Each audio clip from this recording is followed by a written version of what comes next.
Гэта традыцыйны выставачны праект для нацыянальнага цэнтра сучасных мастацтваў. Ужо трэці год яго супрацоўнікі адбіраюць архіўныя фотаздымкі сямейных альбомаў з усёй краіны. Дарэчы, самая старая фотокартка, якая прадстаўлена ў зале, датуецца 1955 годам и прислали из Гомельской области. Данный проект все-таки достаточно видоизменился. Здесь представлены более авторские концепции в каждом зале.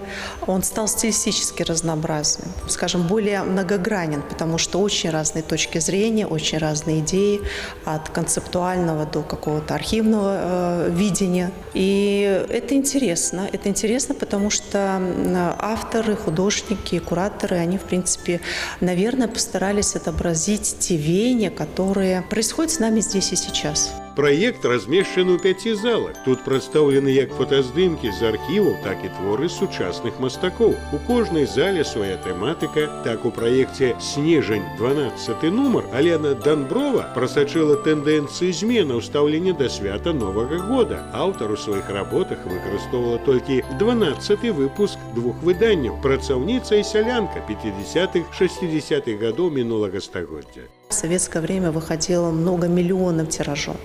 И на основе вот этого итогового выпуска, конечно, с добавлением какой-то архивной фотографии, каких-то дополнительных информационных материалов того времени, но, тем не менее, прослеживается достаточно интересная тенденция. Она рассматривает, как видоизменялось отношение к этому празднику в обществе. Убачыць адметнасці святкавання Новага года розных перыядаў можна да 7 лютага у Нацыянальным цэнтры сучасных мастацтваў.